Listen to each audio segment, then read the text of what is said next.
Hello दोस्तों, नमस्कार। मैं Dinesh Kumar DRS biology channel में आप सभी का स्वागत करता हूं। जैसा कि आप लोगों का परीक्षा 24 फरवरी से शुरू है और हम कक्षा 12 जीव विज्ञान के महत्वपूर्ण प्रश्नों को लेकर के आए हुए हैं और ये मानव जनन का एक क्वेश्चन है। शुक्राणु की संरचना, स्ट्रक्चर ऑफ स्पर्म, शुक्राणु की संरचना, ये नामांकित चित्र सहित प्रश्न परीक्षा में कई बार पूछे जाते हैं दोस्तों। शुक्राणु किसे कहते हैं, शुक्राणु क्या होता है, शुक्राणु क्या करता है और शुक्राणु की संरचना, ये सब जो है परीक्षा में कई बार पूछे गए हैं। तो आइए हम लोग पढ़ते हैं एक एक करके। पहले तो देख लेते हैं शुक्राणु की संरचना को, हम लोग देख लेते हैं शुक्राणु क्या है। ठीक है, तो ये पूरा एक शुक्राणु का संरचना है। इसको शुक्राणु जो होता है ये नर का युग्मक कहा जाता है दोस्तों। नर युग्मक कहते हैं हम लोग इसको। शुक्राणु जो होता है, ये शुक्राणु का निर्माण कहाँ पे होता है दोस्तों? ये शुक्राणु का निर्माण जो होता है वृषण में होता है। ठीक है, कहाँ पे होता है? वृषण में, टेस्टिस में होता है नर के। तो शुक्राणु का जो निर्माण होता है वो होता है कहाँ पे? वृषण में होता है और इसी को हम लोग कहते हैं नर युग्मक। यानी शुक्राणु को ही क्या कहा जाता है? नर युग्मक कहते हैं हम लोग। मेल गैमेट कहा जाता है इसको दोस्तों, मेल गैमेट, नर युग्मक कहते हैं। ठीक है, तो ये नर युग्मक करता क्या है? ये नर युग्मक जो होता है, ये शुक्राणु जो होता है ये अगुणित होता है, ये अगुणित होता है दोस्तों। ठीक है, याद रखिएगा इसको भी आप लोग। अगुणित होता है कौन? शुक्राणु। ठीक है, ये अगुणित होते हैं भाई। और इसकी जो एक संरचना है, देखिए ये संरचना, ये पूरा इसके कई भाग होते हैं, निम्नलिखित भाग होते हैं। तो एक एक भाग के बारे में हम लोग यहाँ पे समझ लेते हैं, चर्चा कर लेते हैं हम लोग कि एक एक भाग जो होता है ये क्या होता है। ठीक है दोस्तों, तो आइए हम लोग समझते हैं कि एक एक जो इनके भाग होते हैं, कितने भाग होते हैं। तो प्रत्येक शुक्राणु के 3 भाग होते हैं भाई। कितने भाग होते हैं? 3 भाग होते हैं। प्रथम भाग यहाँ पे दिया गया, देखिएगा शीर्ष भाग है। दूसरा होता है मध्य भाग और तीसरा होता है जो होता है पूंछ। ये 3 भाग होते हैं। शुक्राणु के कितने भाग होते हैं? 3 भाग होते हैं। पहला शीर्ष भाग, इसे अंग्रेजी में हम लोग हेड कहते हैं और ये मध्य मिडल पार्ट होता है भैया। ठीक है, मिडल पार्ट। और ये होता है टेल, यानी कि ये पूंछ वाला पार्ट होता है। ठीक है, तो 3 पार्ट होते हैं किसके? शुक्राणु के 3 भाग। ये भी प्रश्न पूछा जाता है कि शुक्राणुओं के कितने भाग होते हैं? तो शुक्राणु के 3 भाग होते हैं। शीर्ष भाग होता है, मध्य भाग होता है और पूंछ भाग होता है। तो शीर्ष भाग क्या होता है भैया? पहले शीर्ष भाग के बारे में हम लोग समझ लेते हैं। देखिए शीर्ष जो भाग है, देखिए यहाँ पे ये शीर्ष, यहां से यहां तक पूरा भाग क्या है? शीर्ष वाला भाग है। ये पूरे शीर्ष का भाग है जिसे सिर के नाम से भी जाना जाता है, जिसे हम लोग सिर हेड भी कहते हैं। ये भाग है शीर्ष का। तो शीर्ष भाग में क्या होता है कि शीर्ष भाग जो होता है, ये मनुष्य में जो शीर्ष भाग होता है ये चम्मच के आकार का होता है। ये देखिएगा यहाँ पे, ये पूरे एक चम्मच के आकार का होता है। ठीक है, और हर जंतुओं में जो शीर्ष होता है वो शीर्ष विभिन्न आकार के हो सकते हैं। यानी कि इनमें आकार जो होगी, इनकी जो आकृति होगी वो विभिन्न आकार की होती है। ऐसा नहीं है कि सभी जंतुओं में जो शुक्राणु का जो शीर्ष होता है वो समान होता है, तो समान नहीं होता, असमान होते हैं। अलग अलग जो होता है साइज होता है इनका, अलग अलग प्रकार के होते हैं। तो जैसे नर, जैसे कि मनुष्य की बात करें हम लोग, नर में, मनुष्य के जो नर में होता है तो वो चम्मच के आकार की होती है, यानी कि चम्मच की आकृति की। ठीक है, चम्मच की आकृति की होती है भैया। ठीक है, तो ये जो होता है और डिफरेंट साइज होती है इनमें, परंतु अगर देखा जाए कि जो संरचनात्मक दृष्टि से ये सब समान होते हैं। हर जंतु में दृष्टि जो होता है संरचनात्मक दृष्टि से ये पूरे स्पर्म यानी कि जो शुक्राणु होती है वो समान होते हैं। ठीक है, तो चलिए आगे देखिएगा। शीर्ष भाग में, शीर्ष भाग में भैया एक्रोसोम भी होता है और एक केंद्रक होता है। याद रखिए, शीर्ष भाग में एक्रोसोम भी होता है और कौन होता है? केंद्रक भी होता है। तो देखिए एक्रोसोम को हम लोग ना अग्रपिंडक के नाम से भी जानते हैं। अग्रपिंडक किसे कहते हैं? तो शुक्राणु का जो शीर्ष भाग का जो आगे टोपीनुमा भाग होता है, कौन सा भाग होता है भैया? टोपीनुमा भाग। देखिए टोपीनुमा भाग को ही क्या कहते हैं, हम लोग कहते हैं एक्रोसोम, या इन्हें अग्रपिंडक के नाम से भी जानते हैं। किसके नाम से? अग्रपिंडक। तो ये अग्रपिंडक जो होता है जिसे एक्रोसोम कहते हैं, ये एक्रोसोम जो होता है गाल्जी काय से विकसित होता है। यानी कि शुक्राणु में, ये भी प्रश्न पूछा जा सकता है कि शुक्राणुओं में जो अग्रपिंडक होता है जिसे हम लोग एक्रोसोम कहते हैं, ये एक्रोसोम कहाँ विकसित होता है, किसके द्वारा विकसित होता है, किसके द्वारा निर्मित होता है? तो भैया गाल्जी काय जो होता है उसी के द्वारा, गाल्जी बॉडी जिसे हम लोग कहते हैं, तो उसी के द्वारा ये क्या होती है भैया, विकसित होती है। ठीक है, तो अग्रपिंडक, इसी अग्रपिंडक के चारों ओर, यानी कि अग्रपिंडक के चारों ओर, इसके चारों ओर ना एक्रोसोमल झिल्ली पाई जाती है, एक्रोसोमल झिल्ली पाई जाती है। और उस झिल्ली में जो होता है स्पर्म लाइसिन नामक एंजाइम भरे होते हैं। यानी उस झिल्ली में कौन से एंजाइम होते हैं भैया? स्पर्म लाइसिन नामक एंजाइम। ठीक है, स्पर्म लाइसिन नामक एंजाइम होते हैं। ठीक है, ये एंजाइम करते क्या है दोस्तों? ये एंजाइम जो होता है, स्पर्मलाइसिन एंजाइम जो होता है अग्रपिंडक के द्वारा, जो एक्रोसोम के द्वारा स्राव पाया जाता है, इनकी झिल्ली में जो पाया जाता है, एक्रोसोमल झिल्ली में स्पर्मलाइसिन नामक एंजाइम होता है। ये करता क्या है कि ये मादा में, देखिए ये जो मादा में, जो मादा का अंडाणु होता है, उस अंडाणु के चारों ओर एक आवरण लगा होता है। क्योंकि नर का शुक्राणु, भैया देखिए याद रखिएगा, नर के शुक्राणु में ना किसी प्रकार की कोई भी आवरण नहीं होता है, इसमें किसी भी प्रकार का कोई आवरण नहीं होता। परंतु जो मादा होती है, जो मादा का जो युग्मक होता है जिसे अंडाणु कहते हैं हम लोग, तो उस अंडाणु में एक लेयर लगा होता है जिसे जोना पेल्यूसिडा आवरण कहते हैं। बिना इसको तोड़े एक शुक्राणु इसके अंदर प्रवेश नहीं कर सकता। अगर कहो कि एक शुक्राणु इसके अंदर चला जाए तो शुक्राणु इसके अंदर नहीं जा सकता, इसको तोड़ना पड़ेगा। इसको तोड़ने के लिए करना क्या पड़ता है अभी? इसको तोड़ने के लिए यही जो शीर्ष भाग में जो अग्रपिंडक है जिसको एक्रोसोम कहते हैं, एक्रोसोम के चारों ओर एक्रोसोमल झिल्ली पाई जाती है। तो ये झिल्ली के अंदर क्या पाया जाता है? स्पर्मलाइसिन एंजाइम पाया जाता है।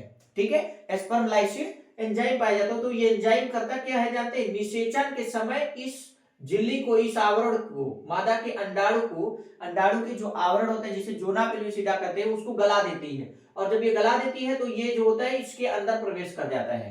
यानी निषेचन के समय बहुत मदद करता है ये स्पर्मलाइसिन एंजाइम। ये जब स्रावित करता है यहाँ पे, तो ये इसके आवरण को गला देता है, जिससे शुक्राणु क्या कर जाता है? इसके अंदर घुस जाता है और निषेचन की क्रिया हो जाती है। ठीक है, तो इतना समझ में आ गया आप लोगों को अग्रपिंडक के। और जंतुओं में जो होता है, अर्थात स्तनधारियों में भैया हाइलुरोनिडेज एंजाइम रहता है। कौन सा एंजाइम? हाइलुरोनिडेज। ठीक है, अभी हम लिखा देंगे आप लोगों को, साथ साथ लिखते भी चलिएगा। पहले हम लोग स्पष्ट एक एक भाग के बारे में, एक एक अंग के बारे में हम लोग स्पष्ट समझ लेते हैं, फिर इसके बाद नोट करते हुए चलते हैं। ठीक है, तो चलिए आगे बात करते हैं हम लोग ना, केंद्रक की बात करते हैं। केंद्रक युक्त गुणसूत्री पदार्थ, देखिए यहाँ पे जो इसके बीच में सारे पदार्थ भरे हुए हैं, ये केंद्रक है।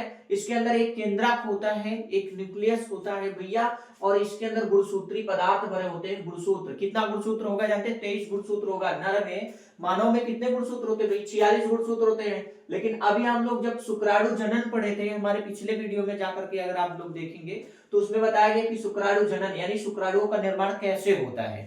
ठीक है, तो जब अर्धसूत्री विभाजन के दौरान ये शुक्राणु बनता है तो 23 गुणसूत्र आते हैं एक शुक्राणु के अंदर। कितने गुणसूत्र? 23 गुणसूत्र। ठीक है, तो 23 गुणसूत्र वाला ये जो होता है क्या है? शुक्राणु है। तो इसके अंदर कितने गुणसूत्र होंगे? 23 गुणसूत्र। यही गुणसूत्री पदार्थ है, केंद्रक होता है। और केंद्रक में ये करता क्या है? इसके अंदर क्या होता है केंद्रक में? इसमें आनुवांशिक पदार्थ भरे होते हैं, सभी आनुवांशिक, जो जिससे बना होता है। जैसे कि जिस नर में ये बना रहेगा, जिस मेल में ये बनेगा शुक्राणु, उस मेल की डीएनए जो होगा, गुणसूत्र जो होगा, केंद्रक में ही उपस्थित रहेगा और उसके इंफॉर्मेशन को, उसकी सूचनाओं को ये क्या किया रहेगा? एब्जॉर्ब किया रहता है, इसके पास रहती है। तो यही शीर्ष भाग ही याद रखिएगा, शीर्ष भाग और दूसरा मध्य भाग। यहाँ अंडाणु के अंदर, एक अंडाणु के अंदर देखिएगा, यहाँ पे यह जोना पेल्यूसिडा आवरण है भैया। इस आवरण को जब स्पर्मलाइसिन एंजाइम द्वारा तोड़ा जाएगा तो शुक्राणु इसके अंदर प्रवेश कर जाएगा। शुक्राणु चला गया तो शुक्राणु का शीर्ष भाग और मिडल भाग, ये दो भाग जाता है। यानी कि शीर्ष भाग, मध्य भाग, यही सिर्फ अंडाणु के अंदर जा पाता है बस, और पूछ भाग ये बाहर रहता है। ठीक है, अब निषेचन के समय शीर्ष चला गया तो यानी कि केंद्रक भी गया है, गुणसूत्र भी गया है, तो यानी कि उस नर का जो आनुवंशिक पदार्थ होता है, तो मेल का भी आनुवंशिक पदार्थ उसके अंदर आ गया, और यहाँ पे जो ओवम होता है उसमें भी आनुवंशिक पदार्थ होते हैं किसके, फीमेल के। तो दोनों के आनुवंशिक पदार्थ एक बच्चे के अंदर होते हैं, ठीक है। यानी कि दोनों के लक्षण उस बच्चे के अंदर होंगे, जो बच्चा बनेगा उसमें उसके अंदर उसकी माता और पिता दोनों के भी लक्षण क्या होंगे, उसमें पाए जाएंगे, ठीक है। तो चलिए आगे, तो हम लोग समझ गए ना गुणसूत्री पदार्थ क्या है। तो ये क्रोमोसोमल जो होता है मटेरियल्स होता है इसके अंदर, शीर्ष के अंदर, ये सब शीर्ष के भाग है। अगला भाग आता है भैया ग्रीवा, जिसे हम लोग नेक कहते हैं। ये जो होता है भाग तो नहीं है शीर्ष, क्योंकि ये उसी का एक भाग है, क्योंकि शीर्ष का जो शीर्ष और मध्य भाग के बीच में पाए जाने वाले भाग को याद रखिएगा। शीर्ष तथा मध्य भाग, शीर्ष और मध्य भाग के बीच में एक सकरा पतला हुआ भाग पाया जाता है, जिसे हम लोग क्या कहते हैं भाई, ग्रीवा कहते हैं।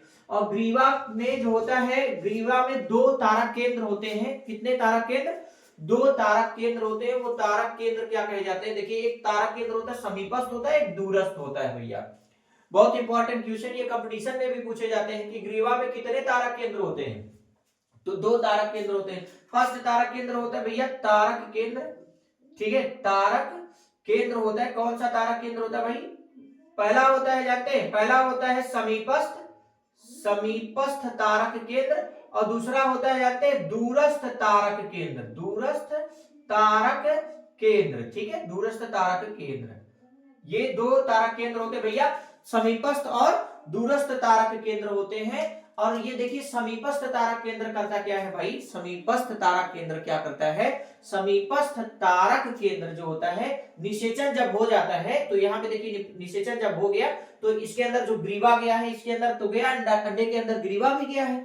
तो जो समीपस्थ तारक केंद्र होता है, ये समीपस्थ तारक केंद्र युग्मनज जब बन जाता है, तो उसके लिए विदलन की प्रक्रिया, जैसे समसूत्री, विदलन किसे कहते हैं, युग्मनज में बार बार समसूत्री विभाजन होने की प्रक्रिया को क्या कहा जाता है, विदलन कहा जाता है। तो ये विदलन को प्रेरित करता है कौन, समीपस्थ जो होता है तारक केंद्र। और दूरस्थ जो तारक केंद्र होता है भैया, दूरस्थ तारक केंद्र, ये शुक्राणु के पूंछ के लिए अक्षीय का कार्य करता है, ठीक है, याद रखिएगा। दूरस्थ तारक केंद्र जो होता है, शुक्राणुओं के जो पूंछ होता है उसके अक्षीय का कार्य करता है। कौन करता है भैया, दूरस्थ तारक केंद्र। तो ग्रीवा भी आप लोग समझ गए।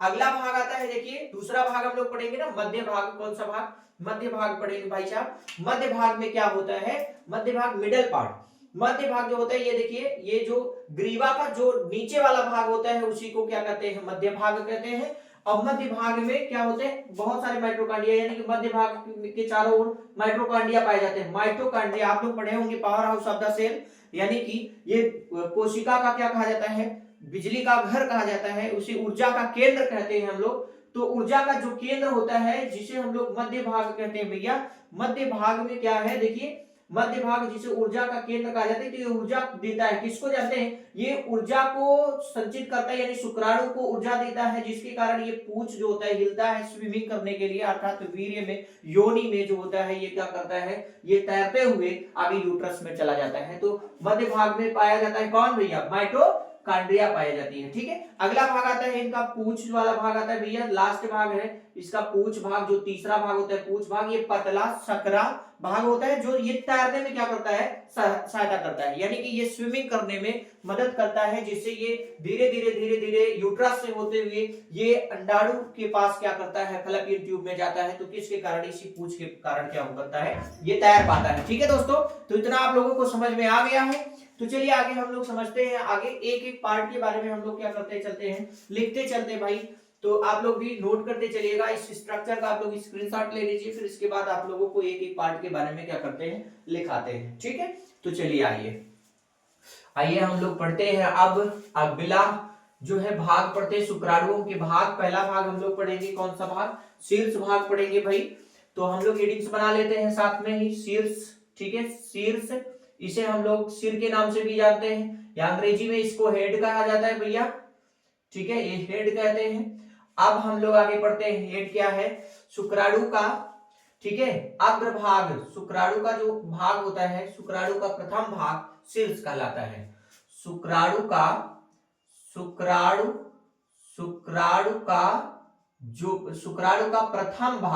प्रथम भाग शीर्ष कहलाता है भैया, शीर्ष कहलाता है, शीर्ष कहलाता है। ओके, तो चलिए आगे देखते हैं। शुक्राणु का जो प्रथम भाग होता है वो शीर्ष कहलाता है, और शीर्ष जो होता है यह मनुष्य में, यह मनुष्य में, नोट करते चलिए आप लोग भी साथ साथ, यह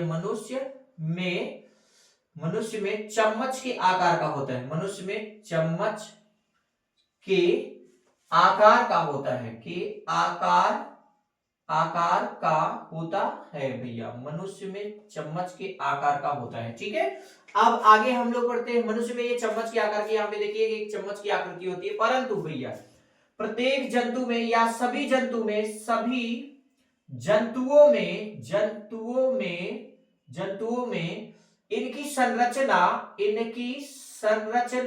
इनकी संरचना जो होती है भैया, इनकी जो आकृति होती है भैया, इनकी आकृति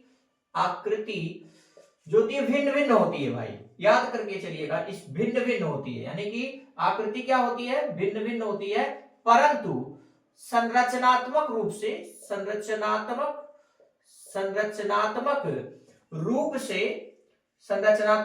से समान होते हैं, यानी कि सभी जंतुओं में संरचनात्मक रूप से ये क्या होते हैं भाई, समान होते हैं। ठीक है, सभी जंतुओं में संरचनात्मक की दृष्टि से ये क्या होते हैं, समान होते हैं। और शीर्ष में, यानी कि शीर्ष भाग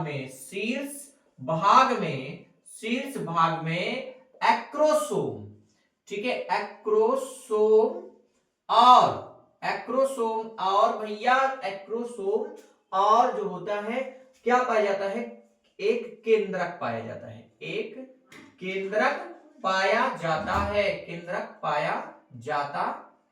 ठीक है ना, एक केंद्रक पाया जाता है। ओके, इतना तो आप लोगों को समझ में आ ही गया होगा। तो अब हम लोग जान गए कि शीर्ष क्या है। देखिए, शुक्राणु का प्रथम भाग शीर्ष कहलाता है, यह मनुष्य में चम्मच के आकार का होता है। सभी जंतुओं में इनकी आकृति जो होगी भिन्न भिन्न होगी, परंतु संरचनात्मक रूप से हर जंतु में क्या होंगे भाई, समान होंगे। और शीर्ष भाग में इनके एक्रोसोम और एक केंद्रक पाया जाता है। चलिए तो आगे देखते हैं, ये हम लोग क्या होता है, एक्रोसोम क्या होता है। ठीक है, एक्रोसोम के बारे में पढ़ते हैं। तो जो शीर्ष का ही भाग है, शीर्ष के ही भाग में पाया जाता है क्या, एक्रोसोम। ठीक है, अभी आप लोगों को समझाया हमने कि एक्रोसोम क्या होता है, अभी मैंने लिखाया आप लोगों को, नोट करके मैंने बताया आप लोगों को, ये समझाया कि एक्रोसोम क्या होता है। अभी हमने बताया कि एक्रोसोम जो होता है ये शुक्राणु का, यानी शीर्ष भाग में, ठीक है, शुक्राणुओं का जो अग्रपिंडक वाला भाग होता है, यानी कि शुक्राणुओं में अग्रपिंडक, यही जो भाग है भैया, देखो ये भाग, ठीक है, शुक्राणुओं का अग्रभाग जो होता है एक टोपीनुमा संरचना में होता है, अर्थात शीर्ष जो होता है, शीर्ष भाग में टोपीनुमा संरचना को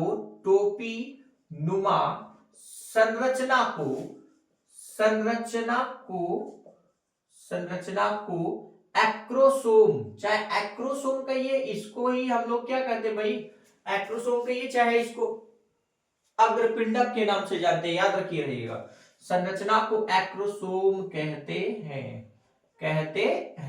ठीक है, बहुत इंपॉर्टेंट चीज है, और ये भी याद रखिएगा, एक्रोसोम कहते हैं। तो एक्रोसोम के चारों ओर ना एक झिल्ली पाई जाती है, जिसको एक्रोसोमल झिल्ली कहते हैं। एक्रोसोम के, नोट करते चलिए, एक्रोसोम के चारों ओर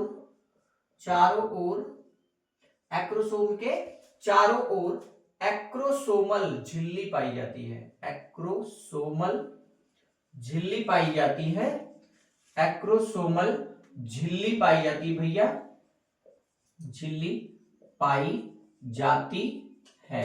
ठीक है, झिल्ली पाई जाती है, जिसमें एक्रोसोमल झिल्ली पाई जाती है, जिसमें एक्रोसोमल क्या पाई जाती है, झिल्ली पाई जाती है, जिसमें स्पर्मलाइसिन एंजाइम पाए जाते हैं। बहुत इंपॉर्टेंट, ये पूछा जाता है, एक्रोसोम में कौन सा एंजाइम पाया जाता है, तो एक्रोसोम में स्पर्मलाइसिन एंजाइम होता है भाई, स्पर्मलाइसिन, ये नोट कर लीजिएगा, बहुत इंपॉर्टेंट है, स्पर्मलाइसिन एंजाइम पाए जाते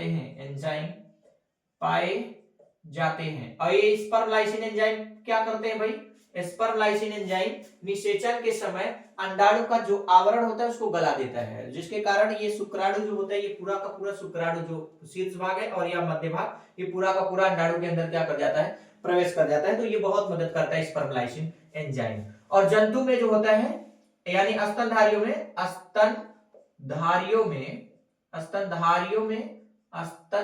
में हाइलुरोनिडेज एंजाइम, याद रखो ये भी हाइलुरोनिडेज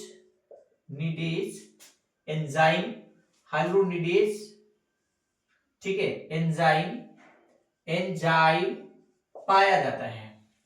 याद रखो स्तनधारियों में हाइलुरोनिडेज एंजाइम पाया जाता है और मनुष्य में स्पर्म लाइसिन नामक एंजाइम पाया जाता है, जो निषेचन के समय क्या करता है भाई, निषेचन के समय ये अंडाणु को क्या कर देता है, अंडाणु के आवरण को गला देता है, जिसके कारण शुक्राणु क्या कर जाता है, अंडे के अंदर भाई प्रवेश कर जाता है। ओके, समझ में आ गया। तो शीर्ष भाग में हम लोग पढ़ लिए। अगली बात आती है, अगला आता है हम लोगों का, क्या जानते हैं, अगला आता है केंद्रक दोस्तों। ठीक है, अगला कौन सा आता है भाग, केंद्रक। तो केंद्रक को भी पढ़ लेते हैं, शीर्ष भाग में ही केंद्रक पाया जाता है। ठीक है, नोट करते चल रहे हैं ना आप लोग साथ में। तो चलिए आगे देखिएगा, ये परीक्षा में बहुत बार पूछे जाते हैं भाई।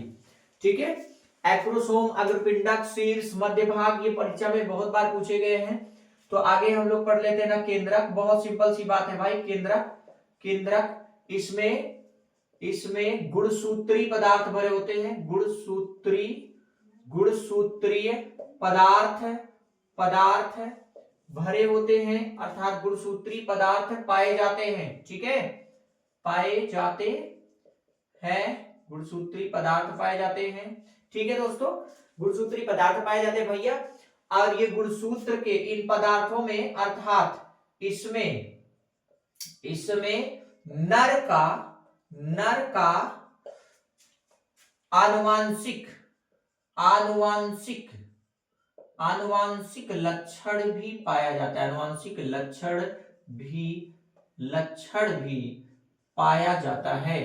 भी पाया जाता है।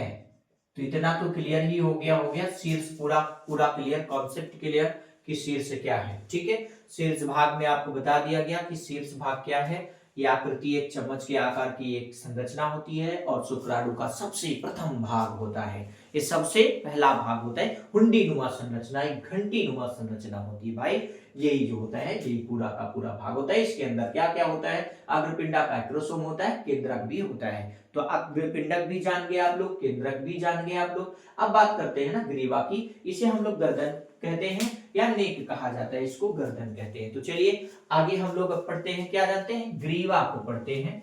ग्रीवा क्या करता है, ठीक है, नोट करते चलिए साथ साथ भाई आप लोग भी, ग्रीवा क्या है। ठीक है, तो ग्रीवा हम लोग बना लेते हैं हेडिंग्स, ग्रीवा, इसको अंग्रेजी में नेक कहते हैं।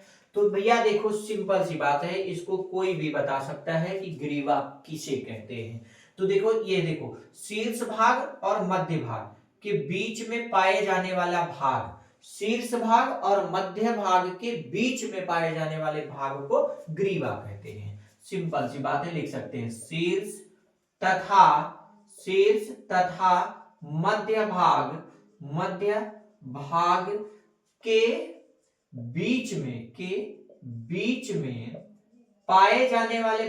बीच में पाए जाने वाले भाग को ग्रीवा कहते हैं भाई। क्या कहते हैं, ग्रीवा कहते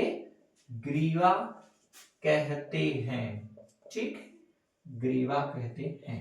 ओके, समझ गए आप लोग। चलिए ठीक है, तो भैया शीर्ष और मध्य भाग के बीच में क्या होता है, ग्रीवा होता है। तो उन्हीं ग्रीवा में क्या होते हैं, इसमें दो तारक केंद्र होते हैं, दो तारक केंद्र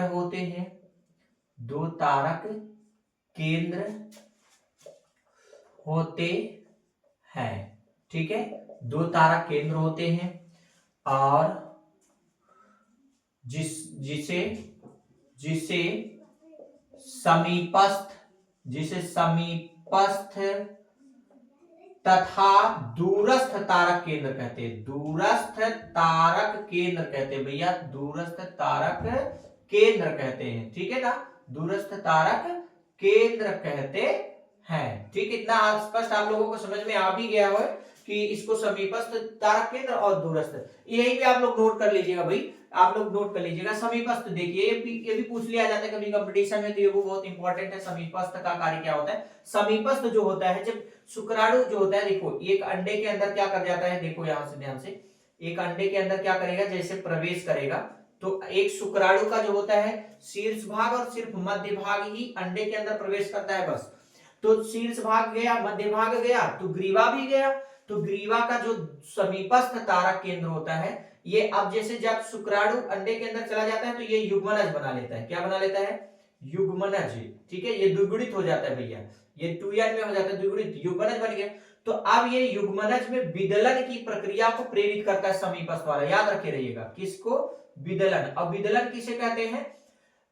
ये होता है युग्मनज में बार बार समसूत्री विभाजन होने की प्रक्रिया को क्या कहते हैं? विदलन कहते हैं। ठीक है, तो युग्मनज पहले एक कोशिकीय रहता है और इसी में समसूत्री विभाजन चालू हो जाता है, और जब समसूत्री विभाजन चालू हो जाएगा तो 2 कोशिका से 4, 4 से 8, 16, 32, 64, 128 ऐसी कोशिकाएं क्या होने लगेंगी, इसमें बनने लगेंगी, और ये युग्मनज बदल जाएगा किसमें? भ्रूण में। तो दूरस्थ जो समीपस्थ जो होता है यही करता है, विदलन की क्रिया को प्रेरित करता है युग्मनज में। ठीक है, और दूरस्थ जो होता है, देखो नोट कर लीजिए आप लोग भी इसको। ठीक है, जो दूरस्थ होता है ये क्या करता है, ये जो होता है दूरस्थ, शुक्राणु के जो पूंछ के लिए अक्षीय कार्य करता है। याद रखना, दूरस्थ जो होता है शुक्राणुओं के पूंछ के लिए, ये शुक्राणु के पूंछ के लिए, इस पूंछ के लिए अक्षी का कार्य करता है। ठीक है, इतना समझ में आ गया, क्लियर हो गया। ठीक है, तो ग्रीवा हम लोग समझ चुके। अब दूसरा भाग पढ़ेंगे हम लोग, कौन से? मध्य भाग पढ़ेंगे। ठीक है, मध्य भाग। तो मध्य भाग किसे कहेंगे भैया? तो ग्रीवा का जो निचला भाग होता है, ठीक है, ग्रीवा के आगे, ठीक है, ग्रीवा के आगे का भाग क्या कहलाता है? मध्य भाग कहलाता है। तो मध्य भाग क्या है भैया? देखो मध्य भाग, मिडल पार्ट किसके? शुक्राणु के। तो ग्रीवा का ठीक है, ग्रीवा के आगे वाला भाग, ग्रीवा के आगे वाले भाग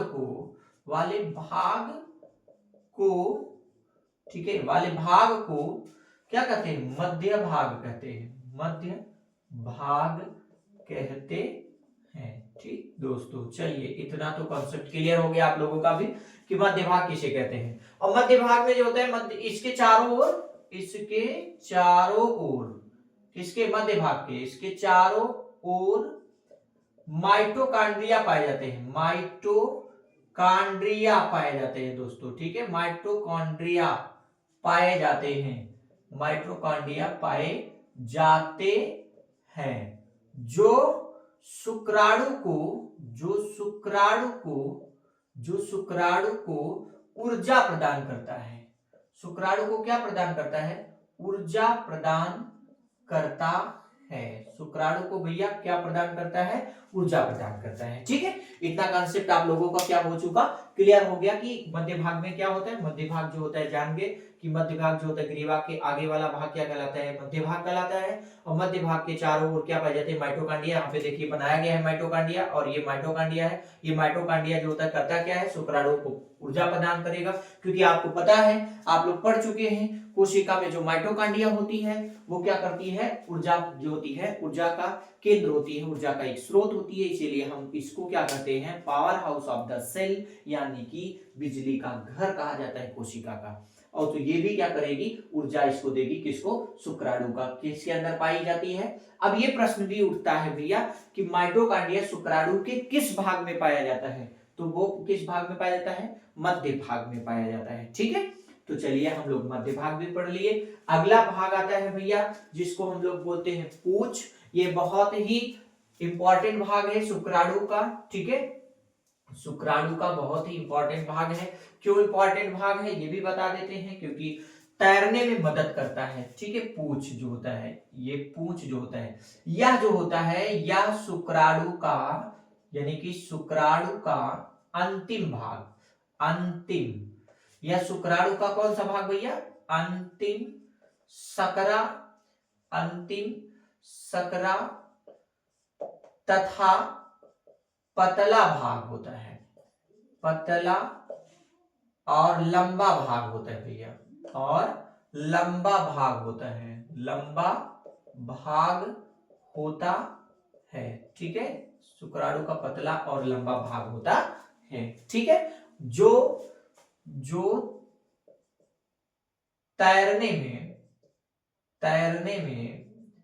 तैरने में सहायता प्रदान करता है, सहायता प्रदान करता है। ठीक है, जो तैरने में क्या करता है, देखो भाई शुक्राणु को स्विमिंग करना होता है, क्योंकि जब एक स्खलन की क्रिया होती है, स्खलन में जैसे कि एक बार जब संभोग की क्रिया होती है, स्खलन की क्रिया होती है, तो एक बार के स्खलन में लगभग जो होता है भैया कई करोड़ शुक्राणु, कई करोड़ शुक्राणु, 20 से 30 करोड़ शुक्राणु, याद रखिएगा 20 से 30 करोड़ शुक्राणु, ठीक है, करोड़ शुक्राणु, ठीक, वेजाइना में जाते हैं, योनि के अंदर प्रवेश करते हैं। इनमें से 20 से 30 करोड़ शुक्राणु में से जो 60% शुक्राणु होते हैं, याद रखिएगा 60% शुक्राणु जो होते हैं आकार और संरचना में समान होते हैं, आकार और संरचना में समान होते हैं। ठीक है, याद करिएगा आकार और संरचना में समान होते हैं, यानी ये निषेचन करने में सक्षम नहीं होते हैं। यानी 60% शुक्राणु नर का जो होता है विवेष्ट होता है, यानी कि ये निषेचन की क्रिया करने में सक्षम नहीं होते हैं। बचा जो 40% शुक्राणु होता है भैया, 40% शुक्राणु जो होते हैं ये गतिशील होते हैं, याद रखिएगा ये गतिशील होते हैं, शुक्राणु गतिशील होते हैं, शुक्राणु गतिशील होते हैं।